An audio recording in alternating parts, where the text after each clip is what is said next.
Ms. Maria Cristina Icason, and the officer in charge, chairman of OTC, we have Mr. Eugene M. Pagwalan, and the chairman of Land Transportation Franchising and Regulatory Board, Attorney Martin B. Delgara III. The Undersecretary for Road and Infrastructure. Okay.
There we go.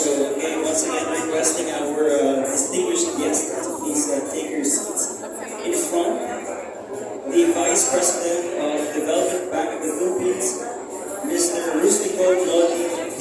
Cruz, Chief of Interagency Council for Traffic, Charlie Del Rosario, the Officer in Charge, Chairman of OTC, we have Eugene M. Pagwalan. We already have Ms. Maria Cristina Icason, thank you so much. And the Chairman of Land Transportation Franchising and Regulatory Board, Attorney Martin B. Delgara III. Under Secretary for Road and Infrastructure, DOTR, Mark Steven C. Pastor. President, CEO of Davao Metro Shuttle Corporation, Mr. DeCarlo L. Rui, and Head Corporate Affairs and Government Relations of PTEX, Mr. Jason Salvador.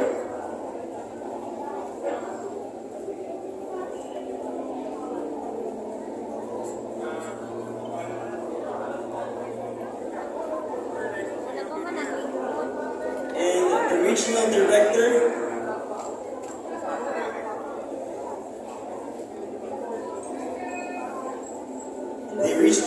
for Region 11, Nonito Lianos III, and the Chairman of MMDA, Attorney Romando Artes.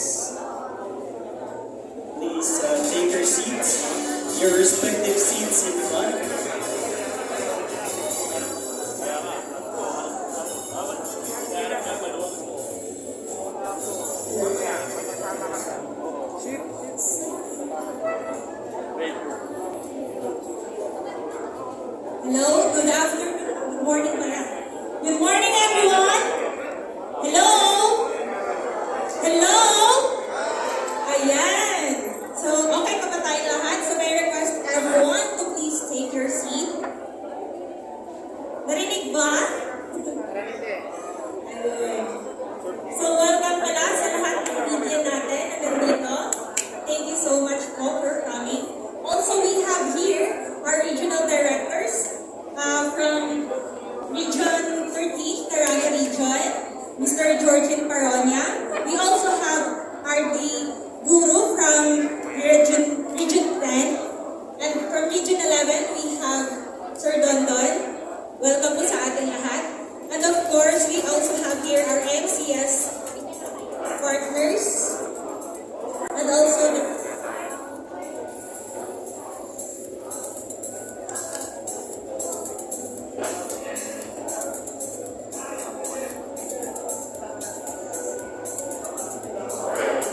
And also, we would like to welcome RD Nash from Region 3. Welcome, sir.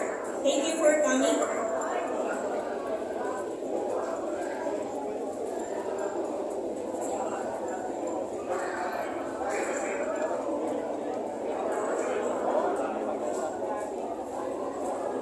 We would like to acknowledge our LTFRD board members. We have here board member Pernito, sir. And also we have here board member Vivian, sir. Thank you po for coming.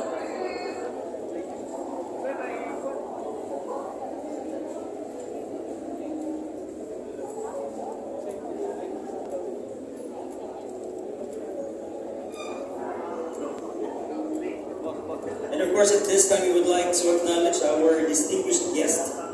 We have the Undersecretary for Road and Infrastructure, DOTR. We have Mr. Mark Steven C. Pastor. Hi, sir. Wala ba kayo mga kamay dyan? Yes. And we have the Chairman of LTFRB. We have Mr. Martin B. Delga III. And the board member of LTFRB, we have Joel C. Pernito. Sir. Again, a board member from LTFRB, Engineer Sherwin Melil S. Bigyan. The Executive Director of LTFRB, Maria Cristina Ikason. And the OIC Chairman OTC, Mr. Eugene M. Pagwala. And the Chairman of MMDA, Attorney Romando S. Artes. The Executive Director of LTO, Attorney Romeo G. Vera Cruz. The Regional Director of LTO NCR West, Attorney Clarence V. Ginto. Wala ba kayo mga dyan? Parang may naman. Okay. And we have the Vice President of DBP, Mr. Rustico Noli P. Cruz. The Chief of Interagency Council for Traffic, Mr. Charlie Del Rosario. The Head Corporate Affairs and Government Relations, PTEX. We have Mr. Jason Salvador. And the Chief Commercial Officer of PEEP, that's under AF Payment Inc., we have Ms. Sharon Fong. And the CEO of HM Transport Inc., Mr. Homer Mercado. And of course, last but not the least, the President of Auto Delta Volvo Bus, Mr. Robbie Torres.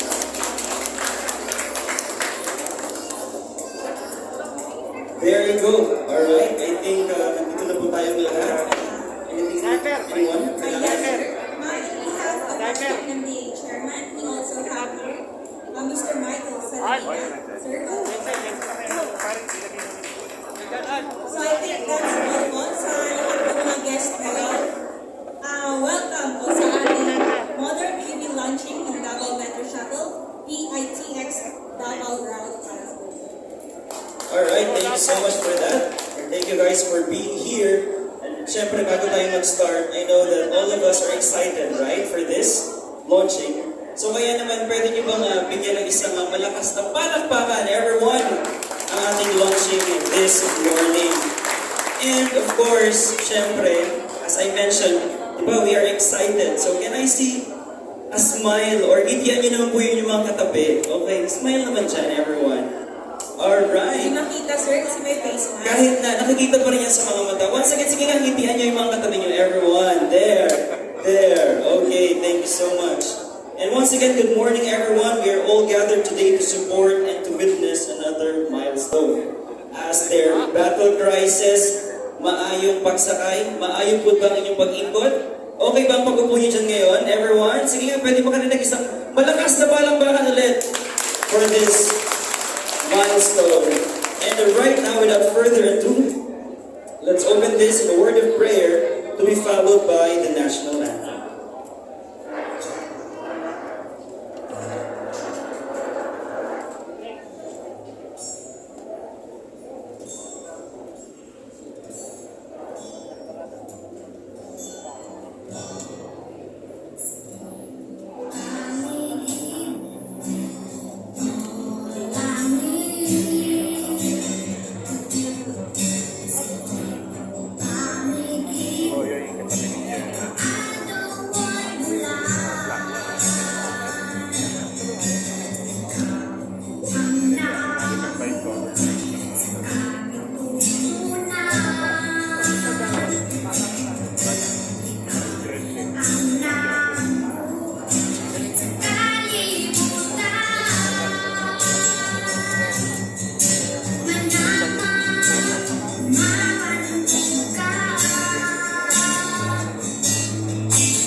In the name of the Father, Son, and Holy Spirit.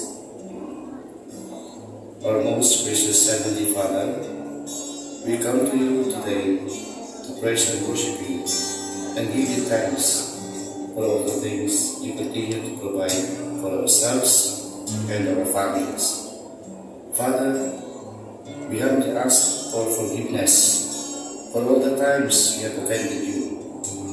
When we forget to acknowledge your presence in the image of our brothers and sisters, and for moments we fail to be good stewards of the blessings you have given us. Continue to guide and protect each one of us, Lord, that we may always walk in the light of your everlasting love and mercy. Grant us, Father, with your comfort in times of distress, and with your strength in times of weakness. Bestow upon us your unending grace and healing, that we in turn become instruments of gentleness and compassion to others. We ask all this in the name of your Son, our Lord Jesus Christ, with the prayer and the intercession of our Blessed Mother. Amen.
seated. Okay, so let's make sure that at this time po we recognize all of them.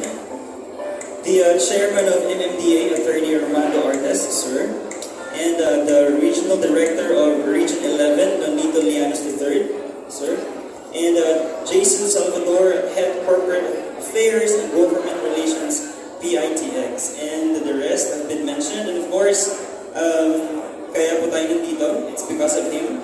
And that's the president and CEO of Davao Metro Shuttle Corporation, Dick Carlo L. Luis, sir. Good morning. There you go.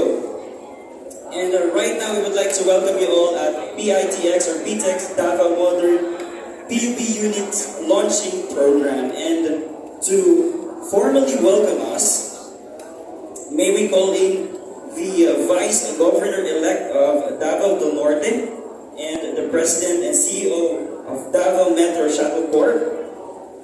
Let's give him a hand, Mr. De Carlo L. Uy.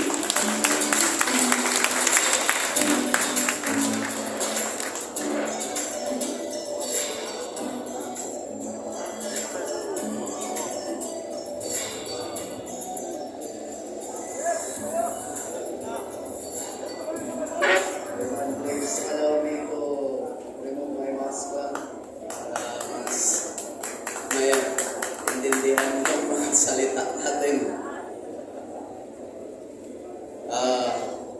Before I start with my message, allow me to welcome yung mga honorable guests po natin dito sa harap. Simulan ko po doon sa pinakadulo, si Sir Charlie Del Rosario, Chief Interagency Council for Traffic. Maria Cristina Casion, Executive Director ng LTFRB. Eugene Pabualan, Officer in Charge, Chairman OTC. Yusek Mark Steven Pastor, Undersecretary for Road Infrastructure, DOTR. Attorney Martin Delgra, Chairman, LTFRB. Jason Salvador, Head Corporate Affairs and Government Relations, PATX. Director Nonito Lianos, Regional Director, Region 11. And si Mike Salalima ng MMDA po. Palakpakan dito. And sa iba po natin mga bisita na andito sa harap, if I'm not mistaken po, sorry po sir, for the Board of Director po. And FRB, yun po, guest natin from BIP. Stakeholders po natin, si Sir Robby ng Volvo. Dito din po, mga regional directors po natin. And sir, Board of Director din po. Board member, yun. Then, other equally important guests na dito po ngayon, pasensya po if hindi ko po na-mention. And nandito din po ang ating national media and to all government agencies, directors, officers na andito po ngayon, mga pasahero, lahat po, staff ng LTFRB at DOTR. Magandang araw po and welcome to the opening of the PUB route PITX Manila to Davao. Palakpakan po natin. A short message lang po. The transportation industry has been one of the badly affected industries during the time of the pandemic. And we are very thankful that we are slowly recovering now, but still we are facing a different kind of challenge with regards to the rising fuel prices. But in spite of all the challenges ng transportation industry, we don't stop. We will never stop. And we know that we as Filipinos, as resilient, gusto ko lang po ipaabot ang malaking pagpasasalamat sa ating gobyerno, sa LTFRB at sa DOTR, lalo na po sa inyong suporta sa transportation industry, especially during the time of the pandemic. Maraming salamat po sa programa. Isa na po dito na malaking tulong yung ginawa ng LTFRB na fuel subsidy program at libreng sakay program po. Maraming salamat. Baka may patrit konti si Chairman sa mananakay na libreng sakay sa Manila, Davao. Chairman. Ano na po yun? Kasi this is ano din po sa amin, historical and momentous on the part sa amin, dalawa ni Chairman. Pareho po kami, taga Davao. And yung Manila-Davao na rota, if I'm not mistaken, yung previous po na bumibiyahe po nito is not serving the route that efficiently anymore. So this is a new and welcome addition to the existing routes na inopen ng LTFRB. And this is in line with the modernization program of our President. Palakpakan po natin si Presidente Duterte. And malaki po yung pasasalamat po namin nito. Rest assured po na on behalf of Davao Metro Shuttle, kami po together with LTFRB and ating mga kasama po dito ng mga government agencies, we will continue to serve better po ang ating mananakay and the Filipino people. So, again, thank you very much sa lahat po ng pagpunta po dito. Ngayon din po palang araw na to, magsisimula yung maiden route po. First, biyahe ng Davao Metro Shuttle, 2 o'clock. Yung pamasahe ko is 3,700. 3,080. So, that's a big difference. If you're planning to ride an airplane, usually 8,000 to 10,000 ang pamasahe. But dito po, malaki na po itong savings sa Filipino people. And isa po to na makakatulong lalo po sa lahat ng ating mga kasamang Pilipino na bumibiyahe po sa probinsya na mas prefer po land transportation. So again, thank you very much. Maraming salamat sa LTFRB and sa DOTR. Mabuhay po ang Pilipinas. Mabuhay po tayo na.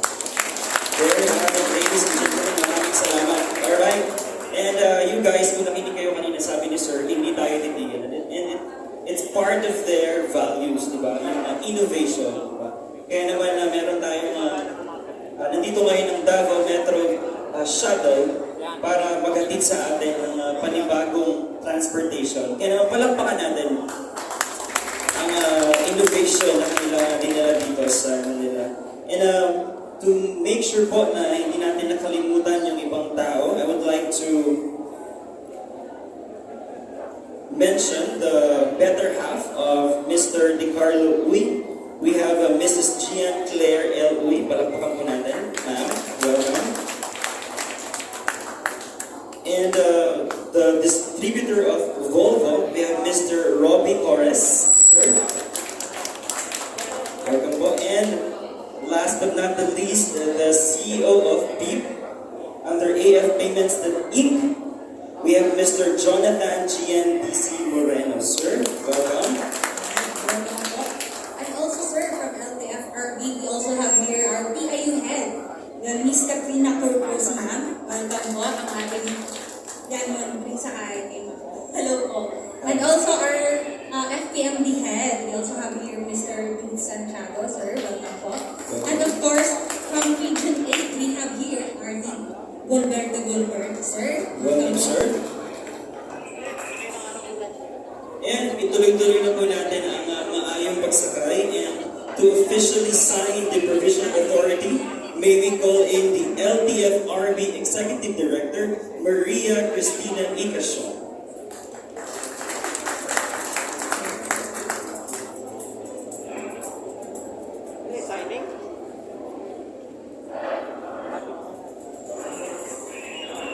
And at this time, while we witness the signing of Provision Authority, allow me to mention the Volvo Bus features. It has the Euro 5 emission standard compliant for cleaner environment, Swedish technology and quality, full air suspension for comfort, kneeling suspension for easy access, designed and developed with safety in mind, built with the latest bus body technology, restroom equipped. Yan, so talagang mga kailangan ko sa bus. Lalo na kapag malayo ang biyahe. And of course, the large luggage space, one-piece windshield for better visibility, and last but not the least, the Volvo dynamic steering for safe turning and driving. We would like also to welcome our RD from Region 6, RD Chief, sir. Saan po kayo, sir? Welcome po. Ayan. Signing of our PA, signed na po by RD Tina, and awarded to Sir Ricardo. Wala ba kayong mga kamay dyan, everyone? Congratulations to Metro Traffic Bus. There you go. For their milestone.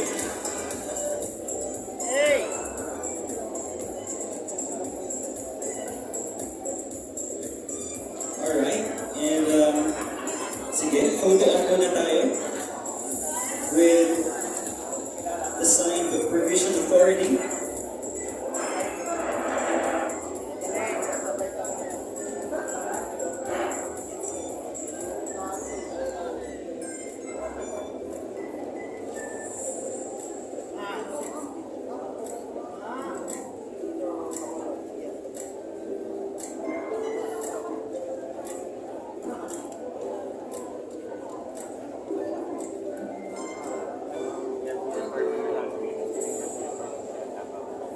Once again, at this time, allow me to mention the Volvo Bus features. It has the Euro 5 emission standard compliant for cleaner environment, Swedish technology and quality, full air suspension for comfort, kneeling suspension for easy access, designed and developed with safety in mind, built with latest bus body technology, restroom equipped, large luggage space, one-piece windshield for better visibility, Volvo dynamic steering for safe and driving, turning and driving. There you go. Pwede mo kunin ng isang malakas na palakpakan ulit for officially signing the Provision of Authority.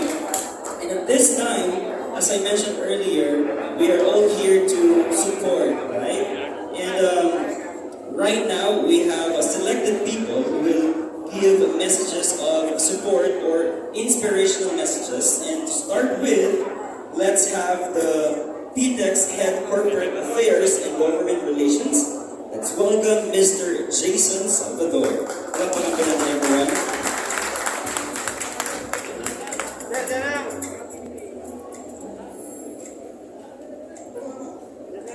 Dito na lang po siguro. Magandang umaga po sa inyong lahat. Sa ating mga kapita-pitagan at kagalang-galang na mga panaluhin. Magandang umaga po sa ating mga bisita galing sa regional offices. Yung buntag sa inyo na tanan. Nagkaralan ko yun, sir. Para sa'yo talaga. Anyway, kami po yung nagagalak. At kami po ay naging parte nitong isang napaka-momentous occasion nito. Alam niyo, nung nagsimula po ang administrasyong Duterte, nung nanawagan po ang ating mahal na Pangulong ngayon, Rodrigo Duterte, nasabi niya, pag-aatin niyo yung buhay ng mga Pilipino. Kami po sa Mega White Construction Corporation, nag-isip agad, paano po ba tayo makakaambag sa pagpapagaan ng buhay ng ating mga kababayan? And since ang aming mantra po, engineering a first world Philippines, naisip natin, ba't hindi natin gawin experience ng first world mobility para sa mga Pilipino? Kaya naman kami, kaagad-agad, kinonstruct natin yung Mactan Cebu International Airport na ngayon ay world-class, multi-awarded airport po, at ito po PIPX. No? Ang pangarap po kasi natin dito, mawala na po yung hirap ng ating mga commuters, mawala na po yung nag-aabang sa gitna ng init, may usok, may ulan, nakikipaghabulan sa mga sasakyan, at minsan baka ma-hold up ka pa sa lansangan. Kaya naman po, tinayo natin ng PITX o ang kauna-unang land port sa Pilipinas na kung tawagin ay ang friendly terminal. At ngayon po, dahil po sa matatag na pamumuno ni Secretary Dugate, ito na po at buhay na po ang PITX. Ano mo yun, hindi po na itatanong na nakakapagsilbi po tayo dito ng hindi bababa sa 100,000 pasahero araw-araw. Ngayon po, sila po'y komportable nakakapaghintay sa isang terminal na may aircon, secured, may free wifi, at may kasiguraduhan po sila na may masasakyan. But wait, there's more, sabi nga nila. Hindi po kami pinto dyan. Sabi natin, paano pa ba tayo makakatulong pag-aanin ang buhay ng mga Pilipino? Ang ginawa po natin, nagdagdag po tayo ng mga pasilidad dito upang mapagsilbihan pa po ang mga Pilipino. Ano po ba yan? Dahil po kay Secretary Dugate, nagtayo po tayo dito ng opisina ng Marina upang sa gano'n yung ating po mga marino may maging komportable po yung kanilang pag-ayos ng mga papeles. Nagbukas po tayo ng LTO, Licensing Center, na kung saan, maiyabang ko na lang po rin. Pati Sabado, bukas po sila para magsilbi po sa ating mga kababayan. Kasi alam naman po natin na yung mga kababayan natin minsan mag-absent pa, mag-half day para ayusin yung mga papeles. Since komportable na po at well-connected sila dun sa PITX, may masasakyan, may paparking na, may mas maganda na gawin nila dito yan. At during the time of pandemic, binuksan din po natin yung ating terminal upang magsilbi sa ating mga OFW at ating mga frontliners. Nagsilbi po tayong pantalan para po sila yung makapagsakay ng libre at mayalin sa kanilang panurunan. So hindi na po tayo nagtatapos dyan. Kaya gandang po, through the efforts of Yusek Pastor, binuksan na po rin yung mga biyahe natin papuntang Visayas at Mindanao, kung saan marami na po tayo mga kababayan ang makikinabang. So maraming salamat po. Pero sabi nga nila, papunta pa lang tayo sa exciting part. So eto na yun, yung exciting part. Ngayon po, pinapasinayaan na po ang pagbubukas ng ruta ng Davao PITX. Isa pa lang to sa marami nating bubuksan para mapagsilbihan hindi lang ang mga kababayan natin dito sa Metro Manila at Southern Luzon, kundi po sa buong Pilipinas. So with that, makakaasa po kayo na ang PITX at ang Megawain ay mananatiling katuwang ng gobyerno sa pagpahatid ng maayos at maginhawang buhay, hindi lamang sa komunidad, kundi sa lahat ng Pilipino. Maraming salamat po. Ladies and gentlemen, maraming salamat po, sir. And we would like to correct the announced fare kanina. We just want to make sure that everything is correct and verified. And it is 3,680. Ayan po, yung pamasahe from BTEC sa Davao. Once again, it's 3,680. Murang-mura and affordable. Palakpakan niyo naman, guys. Thank you so much, sir, for the message. And right now, to give us a word, let's have the Land Transportation Franchising Regulatory Board Chairman, Attorney Martin D. Delgrat III. Sir? Magandang umaga po sa lahat. May kukwento lang ako ng konti sa inyo. Paano nangyari itong launching ngayon? When I was in Davao about 2 weeks ago, or 3 weeks ago, Oyo, the CEO of Metro Shuttle, sought for a meeting asking me na after the pandemic, they will launch this route. The route that was awarded to them on a selection process that was conducted. Sabi niya, saan daw i-launch? Sabi ko sa Manila, hindi siya Davao. Para mapakita na yung ruta na ito, from Davao to Manila, makita ang karamihan. Una. Pangalawa, i-launch natin sa PITX. No better way to launch these modern compliant bus units made by Volvo, no less. Kundi, ilo-launch natin sa isang lugar na hindi lang po integrated terminal exchange, ITX, pero world-class ITX. So, para pagdapat lang, that we will launch it here. Thirdly, as mentioned, marami pong nakikinabang dito sa PITX. Nasabi na po ni Jason, mahigit 100,000 passengers pass through this facility. And I understand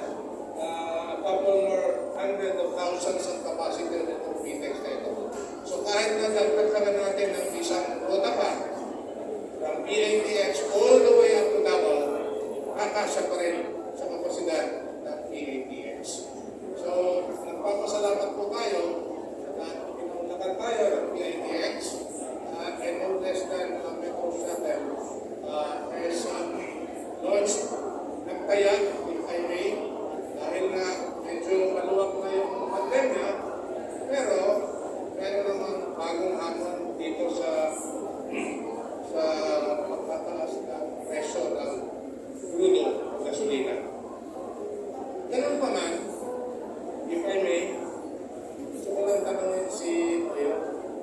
Naitanong ko kanina pero gusto ko lang naman sa kanya. Kasi nga, nagtaya na siya, baka pwede lang magtaya pa.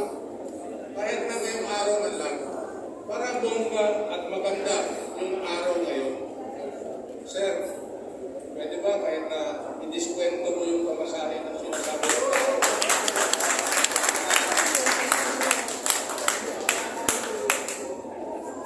May promo. Kung sino yung sasakay papunta ng Davao ngayong araw, 50% discount po.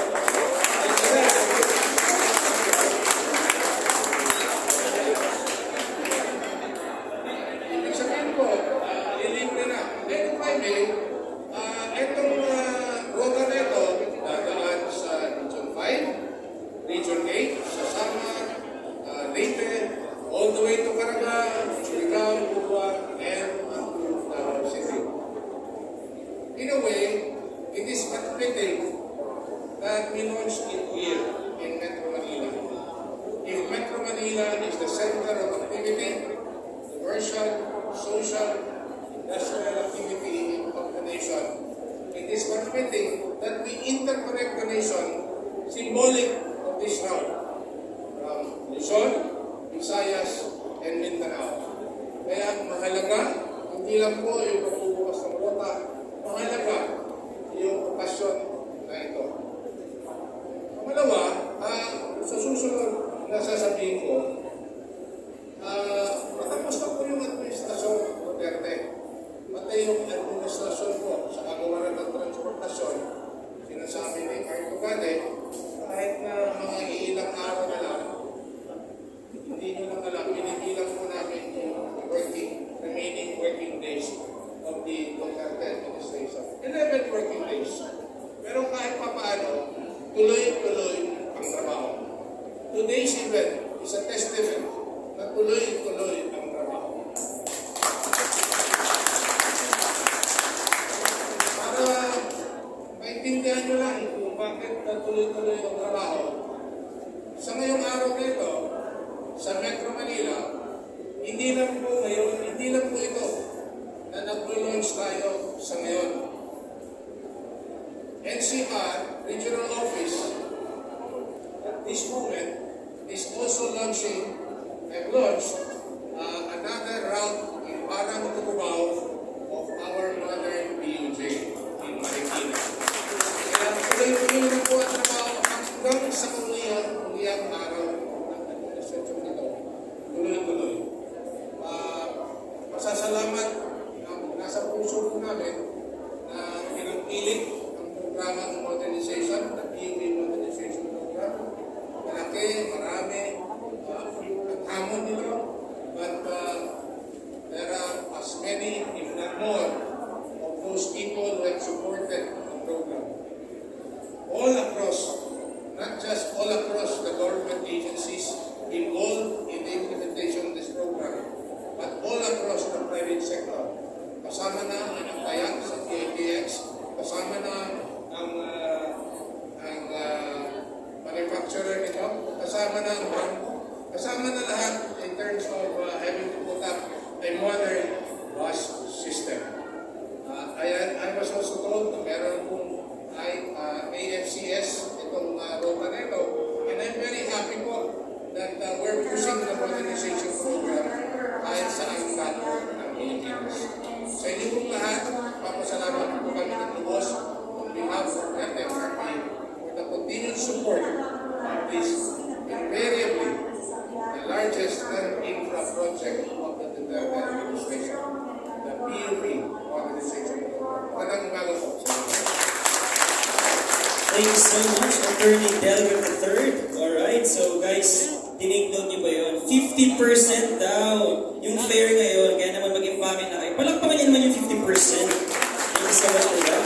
Sir, on the spot. Okay. And at this time, to give us another message from the Department of Transportation, the Undersecretary for Road and Infrastructure, we have Mr. Mark Steven C. Pascal. Sir? Magandang umaga po sa inyong lahat.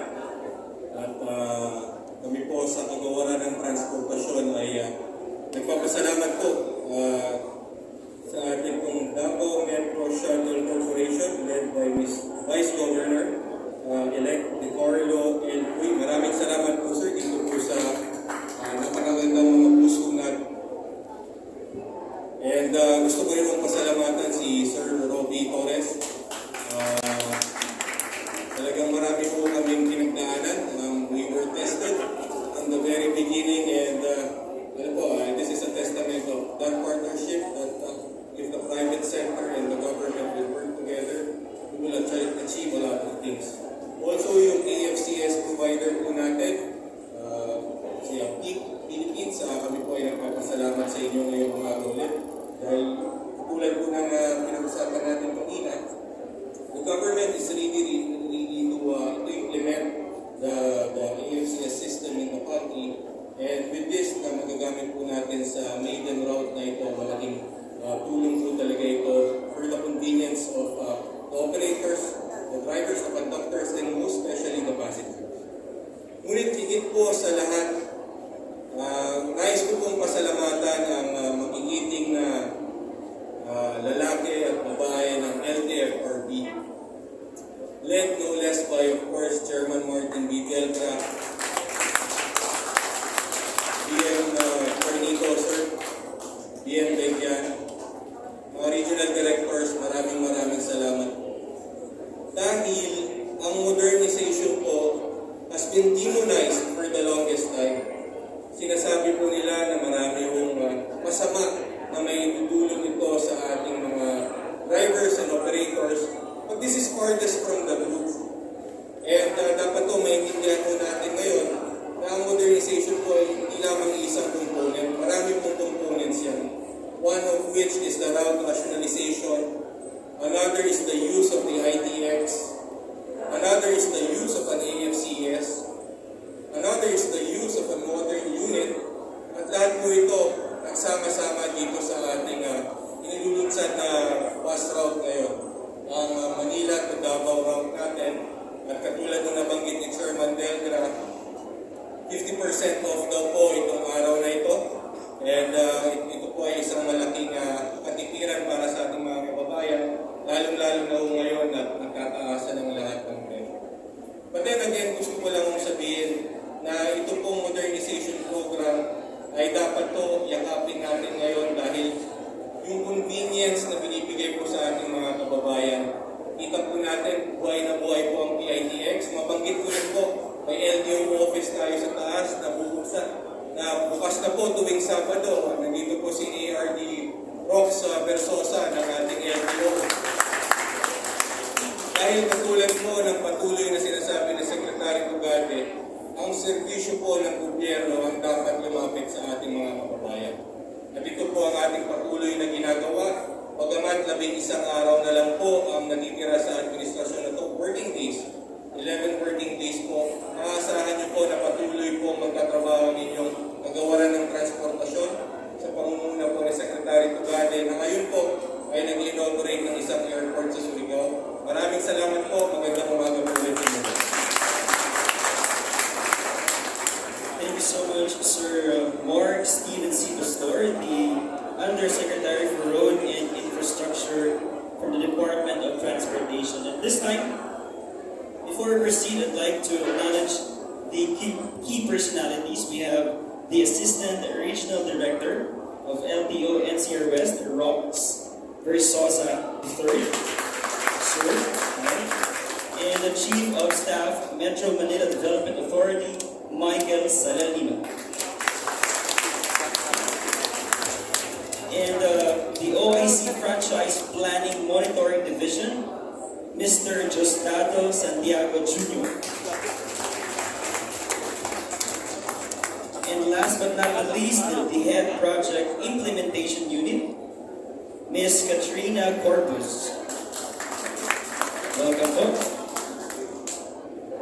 And to keep the ball rolling, let's have the distributor of Volvo to give a word. We have Mr. Robbie Torres.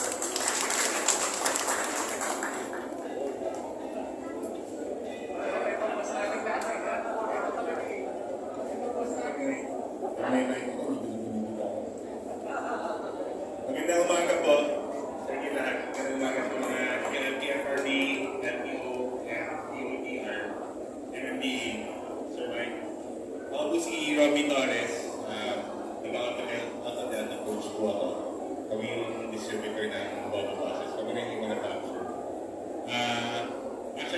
inimbita ako dito ni Sir Oyo, and subsequently invite ako ni Chairman.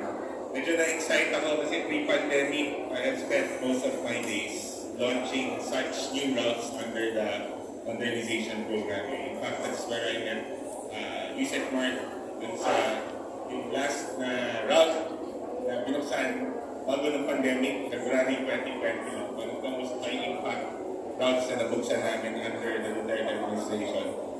Yan, so anyway, every time I get to talk in front of everyone, pasensya ninyo ako.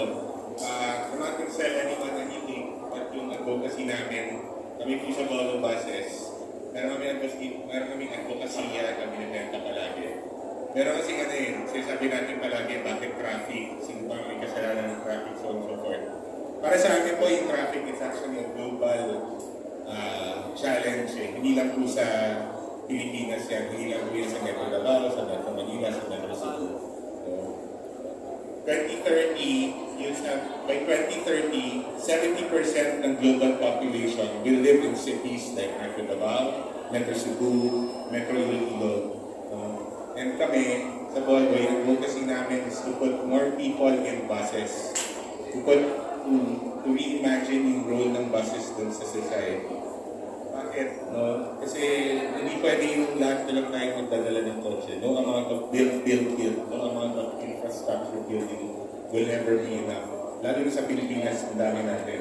And even before the pandemic, nandun na tayo sa edge yung in terms of congestion, pollution, and noise. So, ang maganda, dahil dun sa modernization program ng DOTR sa kanang LTFRB, nagkaroon ng oportunidad para ma-reimagine kung ano yung transportation infrastructure. And kami naman, we're doing our own little part sa Autodepas as a Volvo Buses to highlight yung role ng buses, both in the highways and in cities. No? So, Chairman, Yusek, so malaman ninyo, si Sir Oyo, personal friend niya ng pamilya namin matagal na, we've been following his career as a transport operator. Like many of the stakeholders na kilala namin, isa po siya dun sa mga forward thinkers, visionary. Ang tingin po niya yung pasahero, kung paano ma-enhance yung experience ng pasahero. And I think it's the perfect attitude for engaging that program of modernization. And I can assure you, Chairman, no, and like you said, you have 11 days to go. I can assure you, even beyond that, no, the private sector, marami po dyan ang magtatangkilik po sa programa. Salamat po.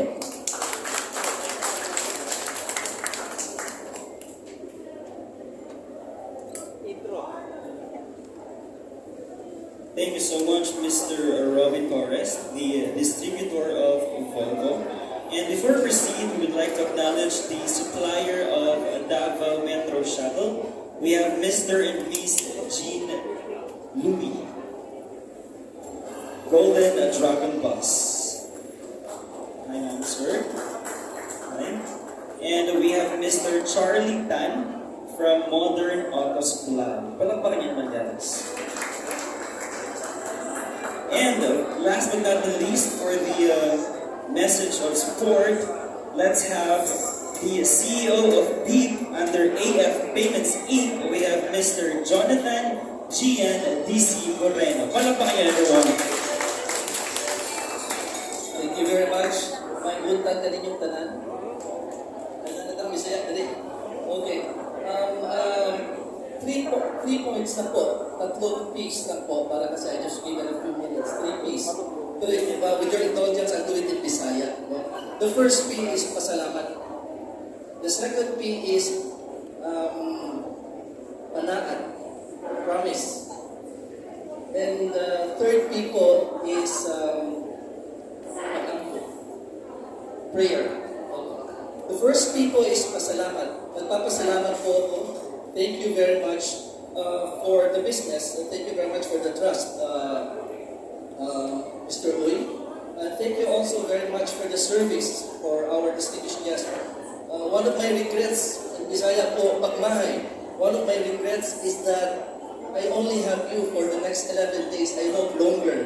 I'm new to the industry po. I'm the new CEO of BIP, the first Filipino po. And the first CEO of BIP was a British guy. The second was a German. At binigay po nila sa Bisaya yung pangatlo. Kaya po, probinsya na po tayo. And another people is pagpaila. I'd like to introduce first BIP. We have been referred to as an AFCS. We are more than an AFCS. One of the things that I did when I assumed the CEO position of BIP was to make sure that we are serving a higher purpose. And I was so heartened by the fact that it's so aligned with what this administration has been doing. Ang purpose po namin sa BIP is to contribute to nation building by providing innovative and technology-enabled micropayment solutions. Think about Octopus card in Singapore, in Hong Kong. Think about the Oyster card in London, the EasyLink card in Singapore. Yan po ang vision ng BIP. Another personal note po, I served the Navy for 20 years. One of my regrets was wala po akong na-assign sa Davao. Little did I know, wala ko po PNA, gusto ko lang po mag-assign sa Davao. Little did I know that my Davao connection will not end when I retire from the armed service. It is still continuing and I'm looking forward to it po. Maraming salamat and serving. And then finally, the last people is ang pag-angko. It is always very important for us to call on the Almighty. And I am including po the DMS and the officials here in the prayers that I do every day. That sana this route and all other routes through PIPX will continuously be blessed with safety and good service and good business po. Maraming salamat po ulit. Dagang salamat po ito lang by the time.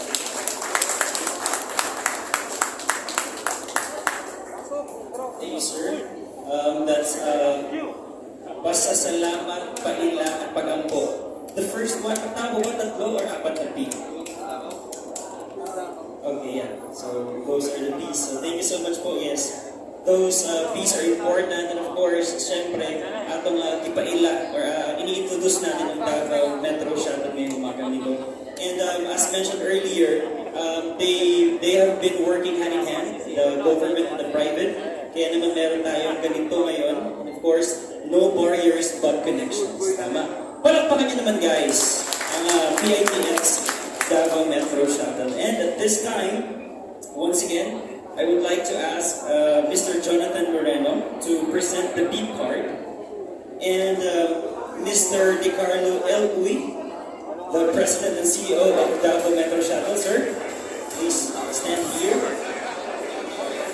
And ladies and gentlemen, this is the sign of partnership of PIP that's under AF Payments Incorporation, or Inc., to be received by the President CEO of Davao Metro Shuttle. Guys, wala pa kayong mga kamay dyan, everyone! Congratulations, Davao Metro Shuttle, and of course, PITX.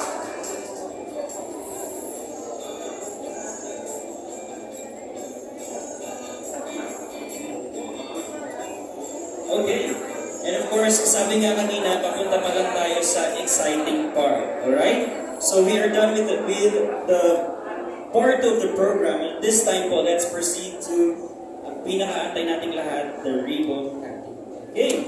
So, I will ask everyone to please proceed outside for the ribbon cutting.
Luis ang buha ko.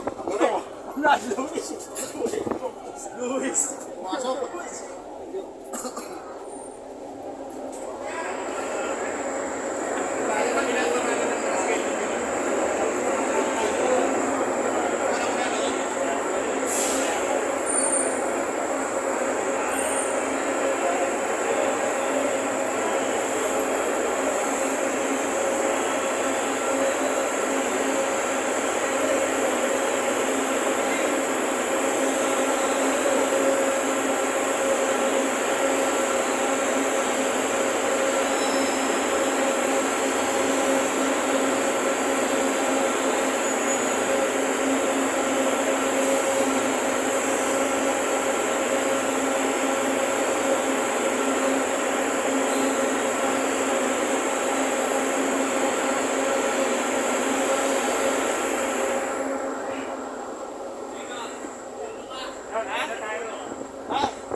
Wait lang.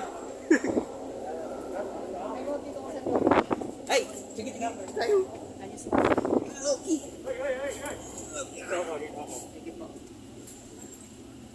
Okay.